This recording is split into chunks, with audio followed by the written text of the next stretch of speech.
Შების ბოლოს კიდევ ერთი ინფორმაცია საქართველოში პირველი კომერციული თანამგზავრული ტელემაუწყებელი მაგთისატი ერთი წლისაა. კომპანიამ იუბილეის სასტუმრო რედისონში უცხოური პარტნიორ კომპანია SES-თან ერთად აღნიშნა.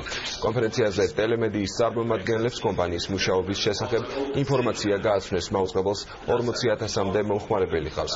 იუბილეის ამერიკის ელჩი საქართველოში რიჩარდ ნორლანდის დაესწრო.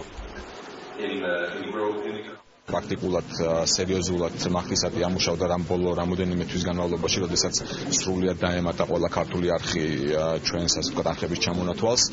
განმეორდები რომ 40,000 აბონენტი დღეს 40,000-მდე აბონენტამდე უკვე ვართ ასულები და იმედი გვაქვს რომ მომავალში ზრდის ტემპი გაგრძელდება ესეთივე სისწრაფით და მაგთისატი გახდება საქართველოს კომერციული სატელევიზიო ბაზრის ლიდერი მომავალში და ჩვენ ამას აუცილებლად მივახცევთ.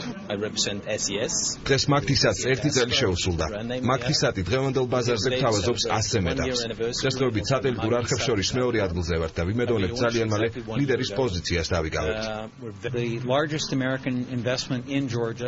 მაგთიკომი ეს არის წარმატებული კომპანია, რომელსაც თავისი წვლილი აქვს საქართველოს ეკონომიკის ზრდაში და ადამიანთა დასაქმებაში. ვთვლი, რომ წარმატებული ბიზნესისთვის მნიშვნელოვანია სტაბილური საინვესტიციო კლიმატი. მაგთიკომის წარმატება ნაწილობრივ ამის მაგალითია. საქართველოში მიმდინარეობს კოჰაბიტაციის პროცესი და თუ იგი პოზიტიურ ფაზაში შევა, ინვესტიციების რაოდენობა გაიზრდება.